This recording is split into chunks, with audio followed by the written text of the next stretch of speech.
All right, well, welcome everybody to session 3. Just to gauge where you are, we're halfway through the workshop. So don't panic. And I know there are some issues that are coming up with the paintings where you may not be as happy. You're kind of at that awkward stage in a painting where you have got the groundwork roughed in, but the next step is where it's going to start to come together. So today what the plan is we're going to really work on using glazing and some sponge work for the leaves and some lifting to correct what I'm noticing with that shoreline along the left-hand side of the painting. We're going to address all of those things today, and then anything else that you have that isn't working for you, we can work on that together. So that's the idea today, or the plan. With this painting, I really want you to think about how we're using this light that's in the painting to create a focal point, kind of the center of interest. And that's what we're going to really try to pull together today to kind of get the viewer of your painting to focus on this center of interest. So we'll use some techniques in art. One of them is to frame your painting. We'll use some shadows in this lower left corner. We'll use some foliage in the upper left corner and really all around this glow. And then we'll get some texture, some cattails and foliage down here on the lower right, as well as glazing, just using thin layers of transparent watercolor to kind of draw the viewer in to create this focal point or this glow. So that we'll work on that today. I lived with my painting this week, set it up in the living room, and just looked at, not constantly, but pretty much look at it and see, this is what I like about it, but these are some things that I don't like about it.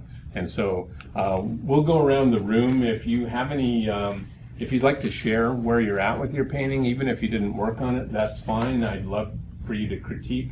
And if there are questions that you have, materials, techniques, just where are we going with this? Bring those questions up, and I will do my best to address those. And then if you have any tips or raves, please share those. So I'll start because I wanted to share this painting that I brought in last week. I finished it up and got it framed, or popped it in a frame. So this was just a fairly quick watercolor, a little bit looser than I usually work, and I didn't fret over it a whole bunch, and I tried to force myself to say stop. So sometimes that's an important thing to do. Now I did use the mat to crop quite a bit, especially off of this side of the painting. And so if you're working with a pre-cut mat, or any mat, whether it's pre-cut or not, you can place that on your work and kind of decide where you want to crop or where you want to emphasize and save. So, you use the mat to kind of guide how, you could change. For example, I didn't want this line to be right in the center of the painting. So you can change that by adjusting where the mat is placed. So that's my critique. And my tip for today is, if you have a curious house cat, don't leave natural sponges around the house. That's what I learned this week. Oh, no. Because the cat took my favorite sponge and reduced it by about half. So anyway, I still have it, but it's not as big as it once was. I don't even leave my painting out because I have 4 cats, so. Yeah, they will check everything out. So we'll give you a chance to critique and share or ask any questions, and then we'll hop into today's lessons. We're on to let me see if I can get this math right. We put in 90% of our time to get halfway there. So now we'll put in, no, I messed it up. We put in half our time to get 90% of it. I need to write this down. No, I'm confused. What is it? What I'm trying to say is the initial part where you kind of lay in the background and you get to this point, that takes about half of your time, but you have the majority of the painting blocked in. Now you spend the other half of the time getting into the details. And so that's kind of what I'm trying to say. Okay. All right, so this is what I felt about my composition and my painting as I looked at it this week. I'm not happy with this peninsula or this section of land. This is the shore on the north side of the river down on the east end when you hike down in there. So this is basically, there's some fields and cattle and stuff over here, and then lots of big cottonwood trees. And so when we drew this, and I suggested to draw that line here, I made the line wider. And what that does is it makes the land, first of all, it makes it look like you're higher up and you're looking a little bit down on this, which, you know, is okay, but it brings it closer to you. And I want to push it away. I want to make it, this is the distance and this is closer. So in looking at this, a couple of things came to mind. One was to kind of curve the shoreline or the edge of where the water meets the land. And so kind of eliminate some of this land area. And what I can do with that is create the reflection in the water. And so that's kind of what I'm going to do. I'm not sure if I'll do quite that much. The other thing that I notice is there's a little peninsula of land that I kind of roughed in roughly here. Like a little island or something? Just a little jetty or a little, jet? a little, crag along the shoreline. Because I'm going to be moving this up, that won't really work, but I could still achieve that by putting a little section of land that's a little bit closer in there. So that's not a big deal, but I want to get rid of some of this land mass here. So I'll do that first. The other thing that we'll be doing today, and again, this could change quite a lot with the look of this, but we'll glaze over some color and we'll use the sponge work to kind of rough in the leaves on the trees. And you can always go back and do more branches. I'm sure I'm going to want more branches. One other thing that bothered me about this is the similarity in size of these two parts of the tree. So I'm going to make this one bigger, just to balance. It looked too even. Too perfectly balanced. So that's kind of what I'm going to start with. So I'm going to lift a little bit. And what I want to lift is this darkest color. I wasn't really happy with that green anyway. So what I'm doing is just using a cheap stiff bristled brush and I'm kind of scrubbing a little bit. Put my water a little closer here. And so when you're lifting, if you just use that cheaper, stiff bristled brush, give the water a little bit of time to do its work, and then just take a tissue.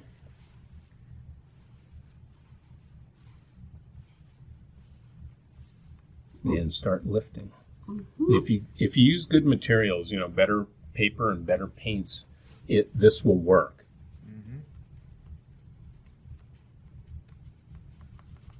So that lifted quite a bit of it. I might do a little bit with this rusty color here too, just lift a little bit more of this off. And the reason you're doing this again is... I'm going to sort of move my shoreline back here, Kathleen. So I think it was too dark and I wasn't happy with the green. I didn't really have a lot of green in the trees, so I don't know. It was just a feeling that I wasn't liking. Wasn't liking what? Wasn't liking what was happening there. Yeah. Okay.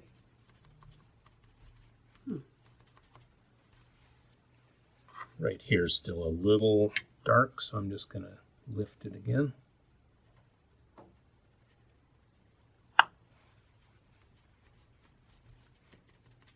Okay, so now what I'm going to do is go ahead and get my better brushes. This one's probably a 12. It's kind of rubbed off all the ID stuff, but this is a Sable. It's a expensive, nice wash brush, and I think this is the Dick Blick brand. So what I'm going to do is go ahead and just pick up some of these kind of colors. So this is quinacridone gold. I know I'll be using a lot of that. This is this Venetian red, which I'm pretty sure I'll be using quite a bit of that also. Let's get some browns. So I've got some Van Dyke brown. Ken, if we don't have Venetian red, what can we use? You could mix that, Val, you could probably mix it with red and brown, or the other thing that might work a nice color to work with is go with Payne's Gray. Let's put some of this out. And get some red. So I've got, what have I got here? Yeah, this is Yellow. Rose Madder. Oh, rose. Yeah, so try some Rose Madder. This will may give you a little bit of a purplish color. Mm, Let's try that. that's pretty. Yeah, that does create purple because Payne's Gray is loaded with blue. So blue and red will give you purple. Mhm. Now come over and get a little bit of yellow ochre. Mhm. So if you think about that, what we're doing here is we're mixing all three primaries. So we've got yellow, red, and blue basically together, which will give you an earthy color.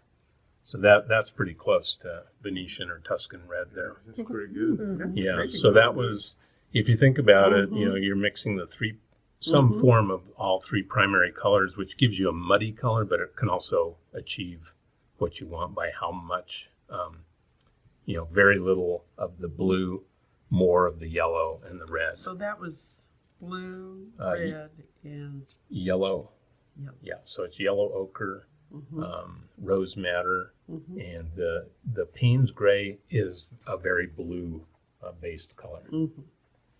Okay, so that's going to work for us. So let's go ahead and So if Payne's Gray is kind of dark blue, what is indigo? Is it a blue? indigo is the darkest hue of blue. Yes, Oh, okay. it is blue. Uh-huh. All right. So Val, thank you for that suggestion because that's what I'm going to use is that mixture. Mm-hmm.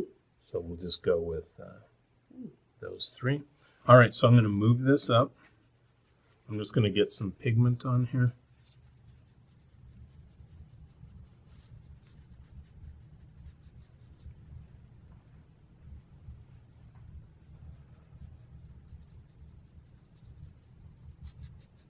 So because I scrubbed that off, you know, as I work with this brush, it's kind of lifting that up a little bit. So this may take a couple of coats, and that's okay. I'll just layer on this paint. And I'm working wet on wet now because the paper's getting soaked with the pigment and the water that's in it, and then I'll just layer some more in. Now I want to keep this lighter back here. So while it's nice and wet, I'll just kind of lift that up. And I'm going to pick up a little bit of brown. And brown with Payne's Gray is a really rich, dark color. So right along the shoreline, let me get a smaller brush. Oops. So Payne's Gray, some of that rose madder, maybe a little bit of brown. So I sort of want to emphasize under the bank, along the edge of the shoreline.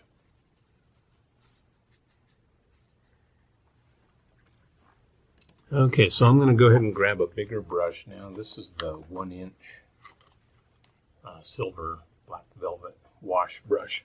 And I want this to be more interesting down here, so I'm going to go ahead and wet this. Now I want to retain the white over here, so I don't want to do much glazing or adding of color over there. But down here, I do want to go darker in the corner to kind of frame this painting. So I'm going to go ahead and pick up some blue now. So this is cerulean. And then maybe a touch of, this is ultramarine. If you don't have ultramarine, Prussian blue would work well. And I'm just going to go ahead and lay in some blue down here in the corner. I want it to be a little darker, so I'm adding a little indigo. And this will sort of reflect your clouds and frame your painting.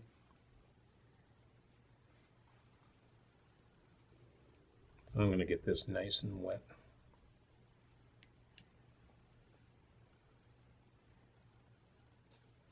And I want to save some of that white to kind of give the idea that there's some clouds reflecting in the water. So kind of reserve that. There we go. All right, so I'm going to drop in some more of this indigo blue and cerulean. And this is where you just kind of give up the control and let the wash kind of do its thing. You can use gravity and just do a controlled wash here.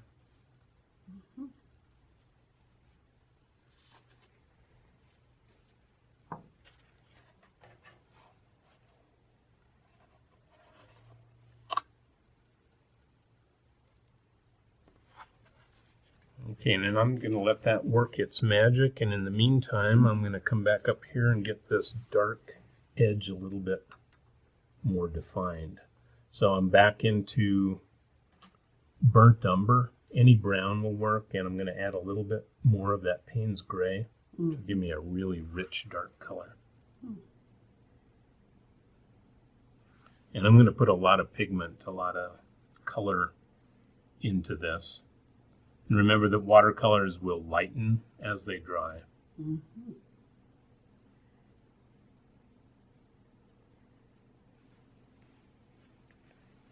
Yeah, just the fact that that line has been moved up to me has already made a difference. It pushes that back. It's not such a, you know, it was just getting too big and too close to the focal point. It wasn't really what I wanted, so that made a difference.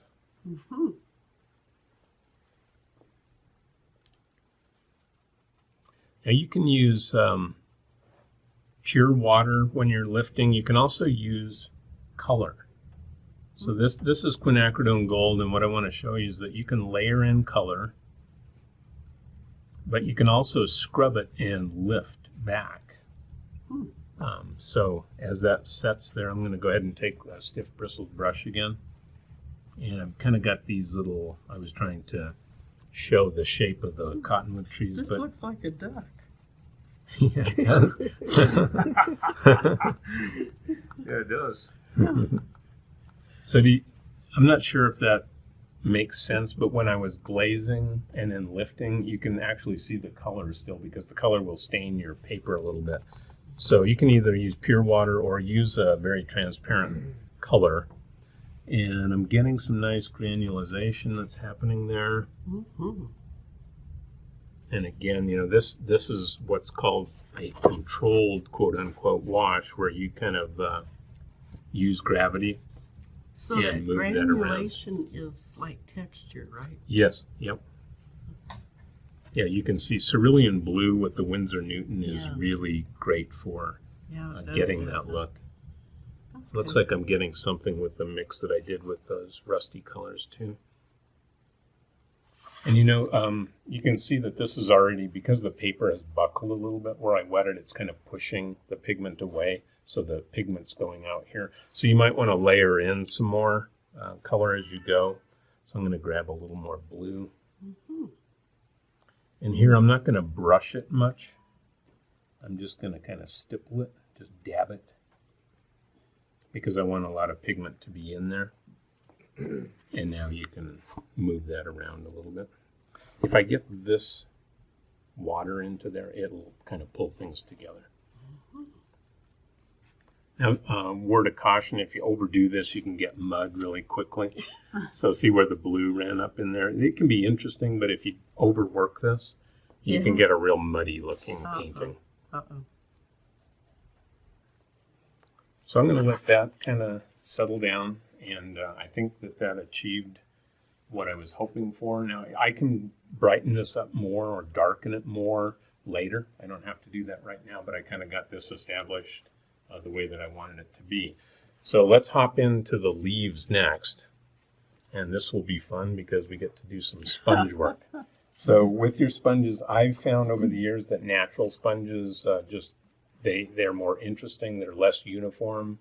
They'll give you interesting textures. So that's what I use.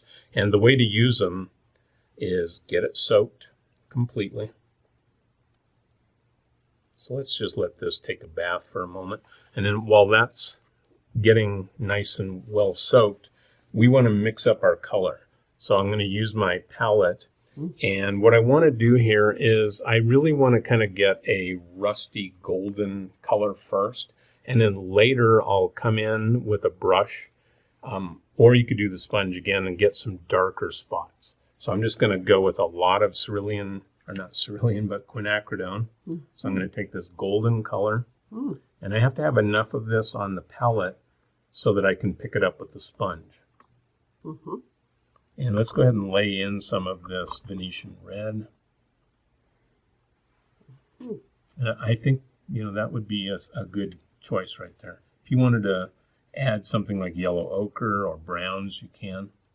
But I think this will work pretty That well. sounds kind of like what our creamers were on the creaming picture, with Oh, yes. that Like color. yeah, it is. Okay, so once you've conditioned your sponge, just squeeze out most of the water. Check it and see if you feel any really dry spots. And then what I do is I look at interesting parts of the sponge, and you can fold it to create texture. Just play around with it and see what works. Mhm. And I can tell right away that soaked that up right off the bat. I'll need more pigment on my palette. Mm. One word of caution, it's called wallpapering. It's if you hold the sponge the same angle all the time, it'll start to give a very uniform pattern. And unless that's what you're going for, just be aware of that, that it'll look kind of unnatural. So those are leaves. Well, they're the start of them. Mm-hmm. Yeah, we'll do some more, quite a bit more here. So I'm adding more of the quinacridone gold, Mm-hmm. and I'm just going to pick that up on my sponge. Wow. It's pretty wet, so what I might do is Could you squeeze out quite a dab bit of it water. with your this? Could you dab it with? Or would it soak in there too much? You could dab it with a paper towel, but this is going to give you more textures. More. No, I mean, could you dab that? You were looking for something to dab it. You mean to get the water out of it? Yeah. It's easy if you just turn it, the other way, Oh. so that you're not squeezing the pigment out. You can just do that. Okay. So now I'm just going to come back in. What's happening here is I don't have enough pigment in here, so I'm going to really grab some paint. I see.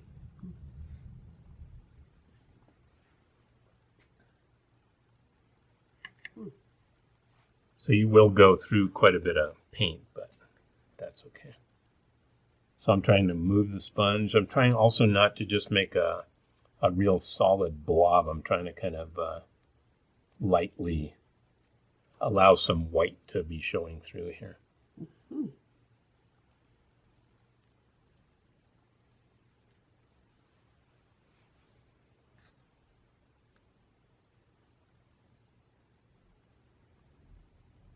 And see, that's already making this more interesting, I think, than it was before. Mm-hmm. You do have to reload your sponge quite a bit, quite often.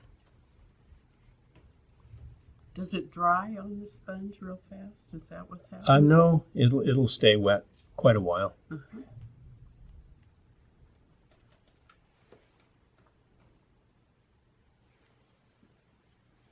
And then step back from your work and see what's happening.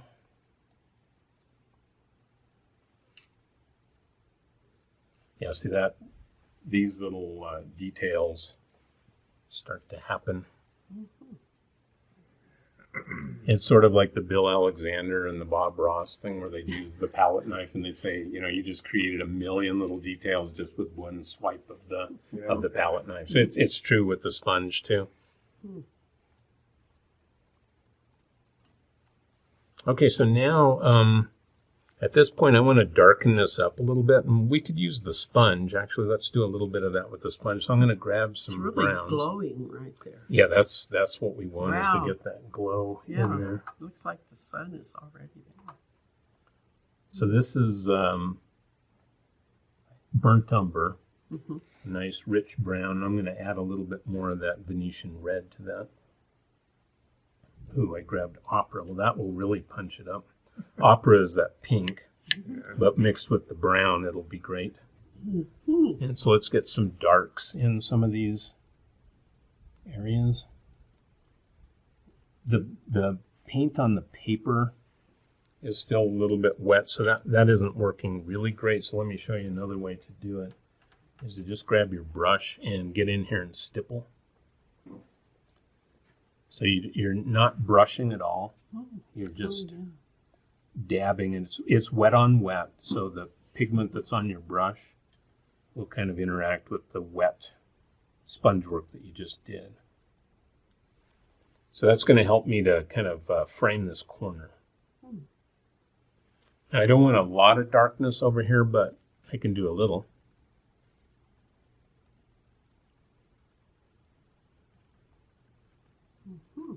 And so this is called stippling. You can stipple with pencil, colored pencil, paints, pastels. It's just where you're kind of dabbing in color.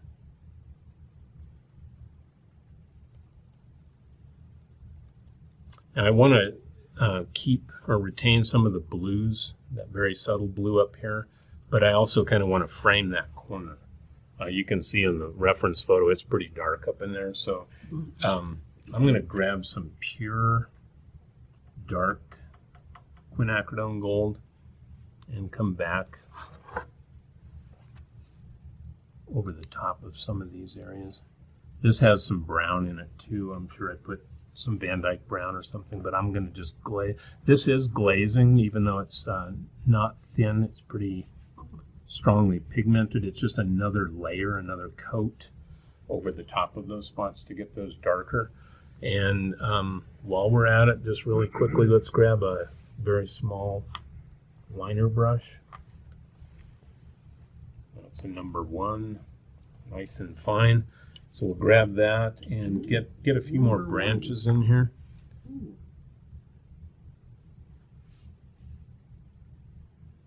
Oh, that makes a nice lines, doesn't it? Yeah, these are fantastic. Yeah. Is that the black velvet? Yeah, the silver black velvet is the brand. Wow. Okay, now that was wet and it bled, but it's fine. And just be aware that that might happen. Could you dab at that with a washcloth, one of these, your paper towel, where it kind of bled? You mean to lift it up? Yeah. Yeah. To lift. Yeah, you could definitely lift it if it was something you didn't want. Mm-hmm. Okay, and then to really emphasize this glow, all that I did there was lifting and scrubbing. So I'm just going to take this stiff bristled brush, and I've already done a little bit here, but I'll do some more of this. See how that's already lifting that quinacridone gold, and then if you take your tissue, oh yeah, you can lift a lot of that out. And that might even be too much, probably is. But anyway, it's easy to lift. So I'm going to take a little bit more and just pull it back in a little. But I want this to really create that glow of the sunlight.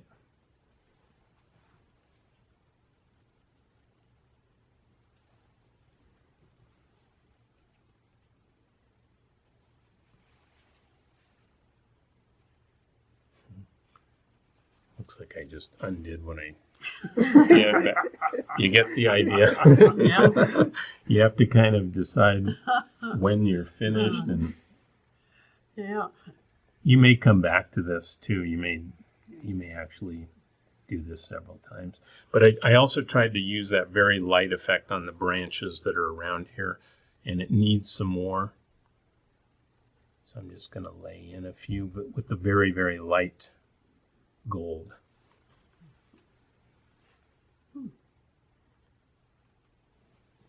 And these are those little details that kind of start to pull your painting together. Mm-hmm.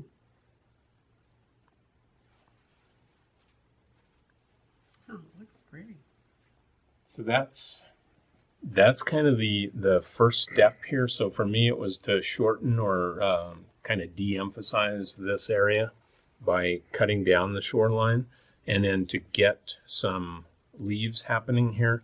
Not thrilled with this side yet, but it's okay. You can, might be a little darker than I want, so I am going to lift this a little bit right now.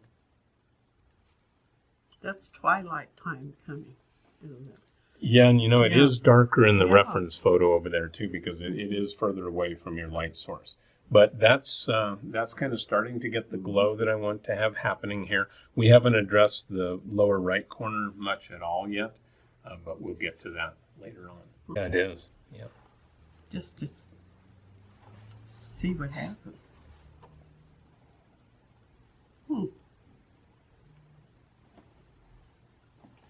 And I want it to be darker still, so I'm going to grab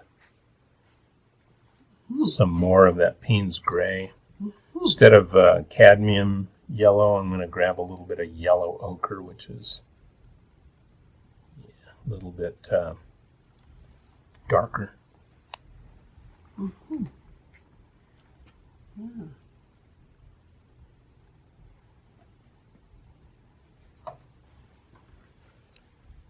Yeah, I think I'm happier with what I have so far. It's not finished, but it achieved what I was kind of wanting to change about my painting. I am seeing, more of a glow back here. I might at some point kind of pull this landform, close up that gap, just with a very, very light yellow. But yeah, that's kind of what I was hoping would happen. So it needs work, but it got me started. Well, don't you want to kind of leave that so their eye can... You could, yeah, or it could just be Like very, that? very subtle. It could be so light that you barely see it. Mhm. This is kind of it's basically dealing with forms more than some specific element that you're trying to achieve, like a statue or an architectural element. It's clumps of foliage, and so that's kind of what Okay. You're gonna put leaves on that too, though, right? So that'll cover up that area. in here, Sandy. Yeah. Yeah, Well, on your original, it's like you've got it's stippled. yeah, I did a Yeah. lot more work on that. Basically, what I did with that, my water's getting pretty muddy, but You want me to go dump it? um. I can go do that. Actually, get Kathleen, another. would you mind just taking the cap off of that, and I'll just pour a little Sure. bit of that. Okay, so what you could do to get that, and I haven't really talked about it yet. Well, I did a little bit over here. Is take quinacridone gold and glaze with it. Yeah, just pour a little in there for me. Thank you.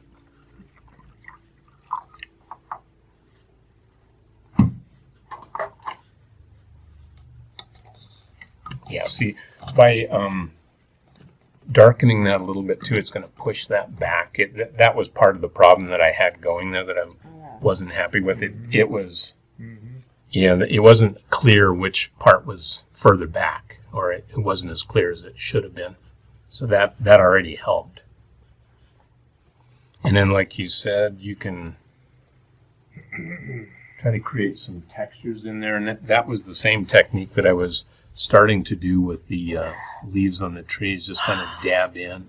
Is that what you're going to do over there with the rocks? I'm not gonna do any of the rocks in here, No, but but I mean, that I'm gonna kind of do it like kind of rats. looks like it's Yeah. textured. It's one of these kind of brushes, Kathleen, just a thin brush, Oh. and it'll have to be completely dry to get that. Oh, yeah. But yeah, we will get to that one. Uh-huh.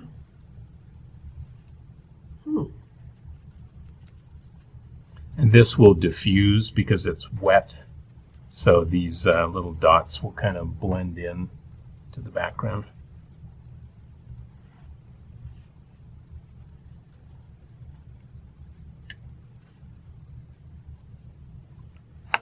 Let's get this reflection looking a little better too.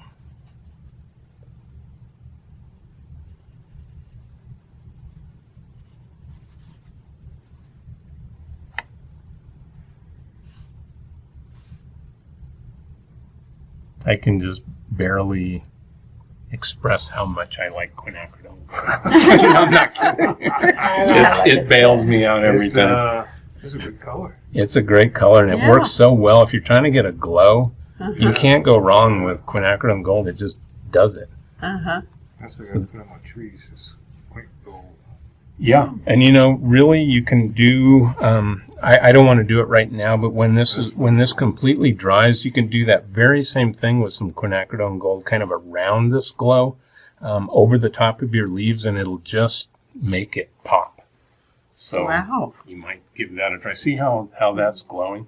Mhm. Let's do just a little bit here.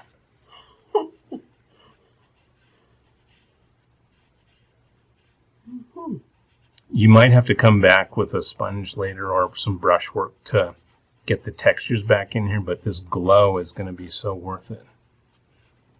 And I'm kind of using a light touch with the brush. I'm moving the grip back quite a bit. It's not super wet.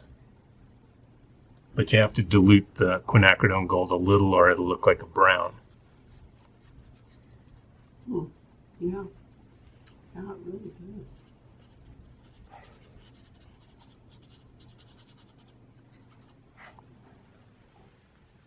And and then just step back from your work and squint your eyes and see what's working and where it needs more work.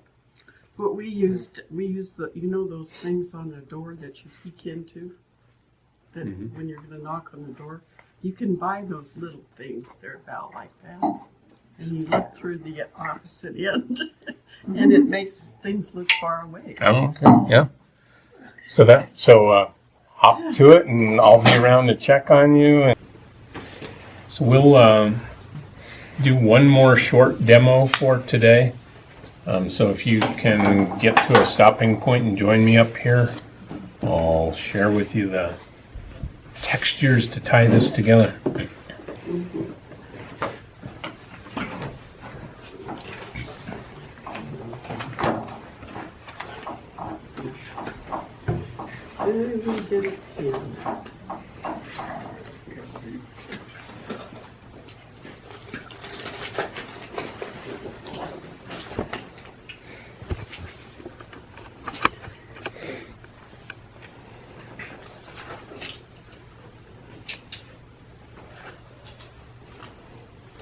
I've got a little bloom happening right here. It's a nice touch, like a fish has jumped in and out of the water.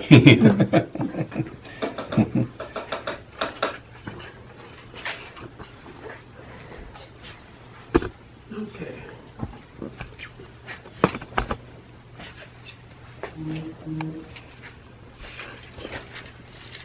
Okay, so we are kind of, as a group, I think, really closing in on this painting. Since the demo and while I've been making the rounds around the room, what I've done is I've just sort of glazed in a little bit more of the gold around this glow, and I did lift a little bit more. The other thing that I did is I layered in some red, and it's really strong. But what I can either leave this or I can de-emphasize that a little bit. One way to make that work would be add a little more reddish tone to these trees up in here. But basically we're down to kind of a couple of things. Making sense out of this corner, which right now is just kind of a blob.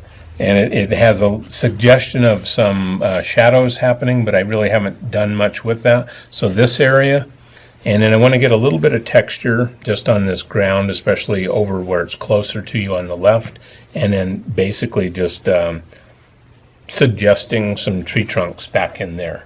So that's kind of where we are. Let me also point out just a couple of other things with, really targeted lifting.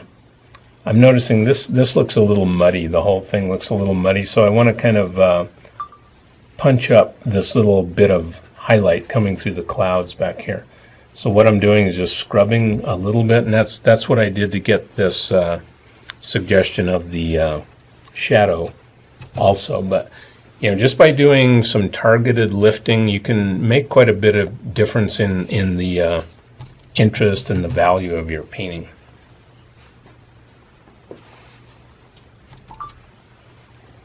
And so let me do a little bit of that same idea over here. I'm just going to lift some of this darker brown.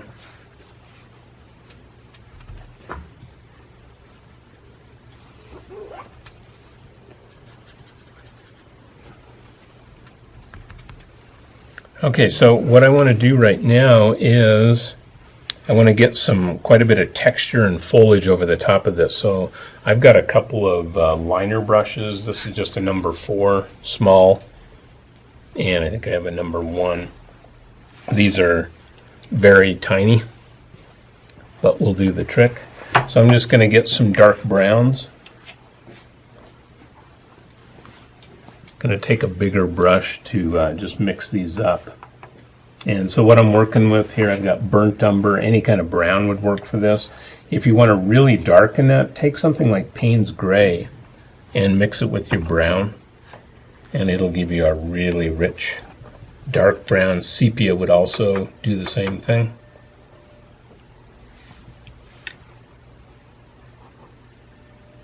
Okay, so this is basically dry right now. I can glaze this later with some quinacridone to get some golds in here, but I'm just going to get some foliage started here.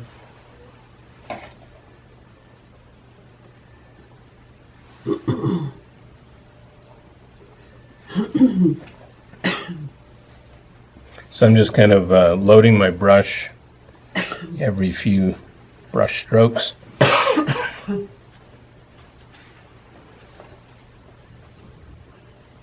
And I want to kind of bring this up over the water, over the light spots occasionally. And kind of vary the value. So that was really dark. That was mostly sepia. I'm going to grab some quinacridone gold that's not diluted and it's looks like a golden brown. And kind of vary the direction of these a little bit.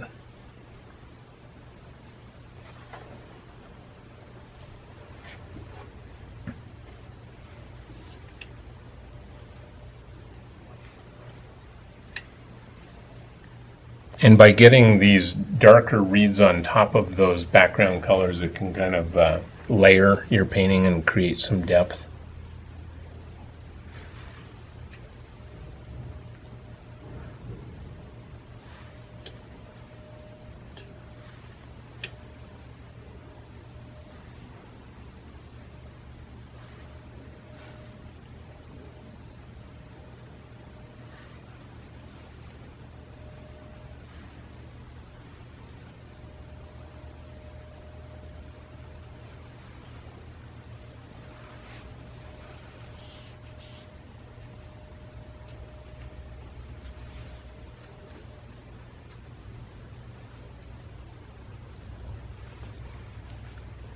And then if you want to texture it a little bit, you can.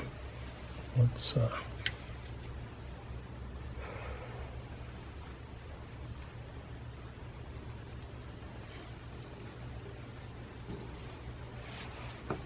What color are you using? that's sepia. Sepia? Whoa, I went crazy here. Spatter? Spatter with the... Yeah, don't splatter as much as I did. Oh, okay. Go easy on... Go easy on the Yeah. splattering. Nothing that little nothing can do. Yeah. Sepia. Got birds in the air. Yeah, Yeah, there you go. exactly. Oh, that works. That does work. Yeah, that There's does. a big bird right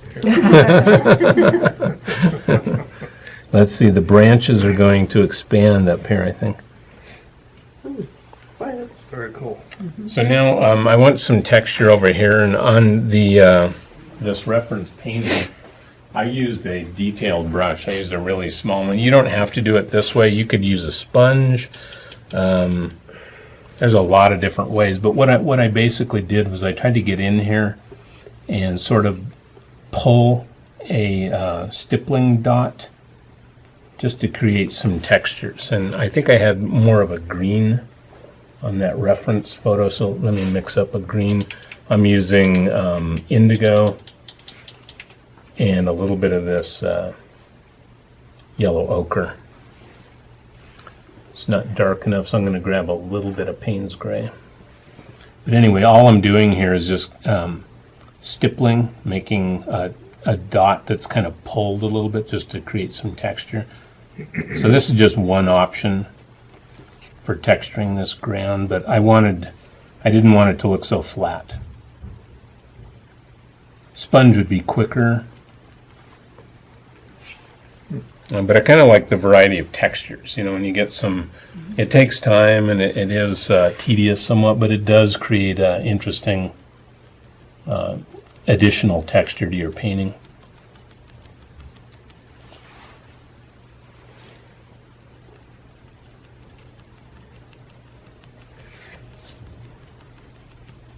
So I'm kind of diluting it as I move out so that it's going to get lighter as it moves towards that light source. And my little mistake, I can stipple right over it there with the blob.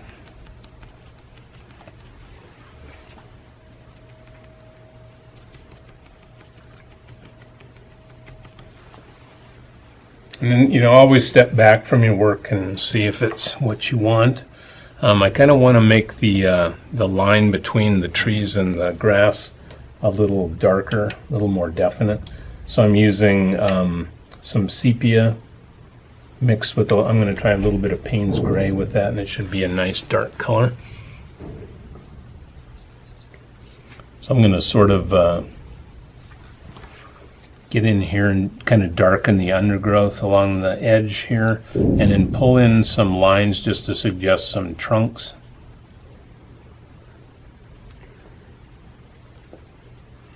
And this is optional. If you don't want to do this, that's fine.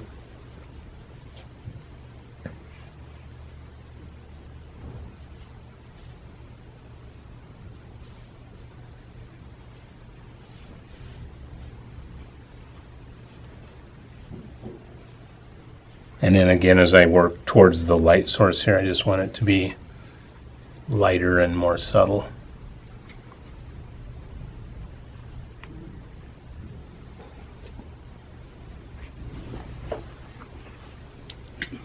I'm going to soften this in here a little bit. I'm going to take a rusty color. So I've got some browns and reds here. And I'm, again, just kind of stippling this, sort of trying to get that line of darkness on the trees that kind of separates it from the ground here.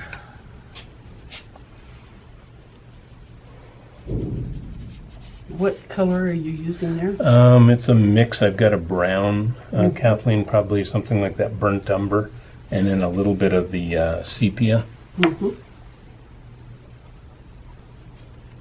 Any dark, earthy color would be fine. And I'll repeat that color down here a little bit to try to tone down this red.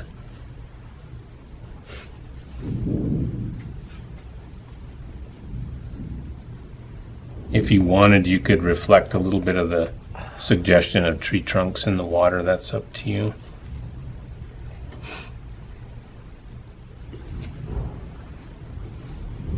I want this to be just a little bit darker.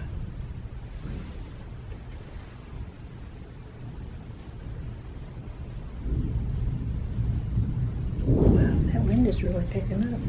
Yeah, this roofing here always sounds like the building's lifting off.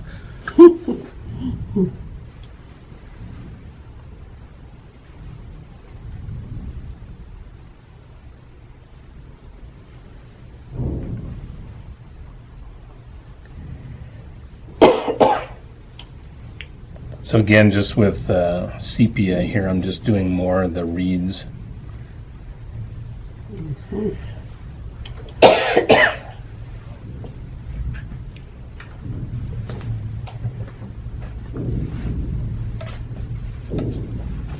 And I would just kind of keep building it up so it's pretty dark in this lower right corner.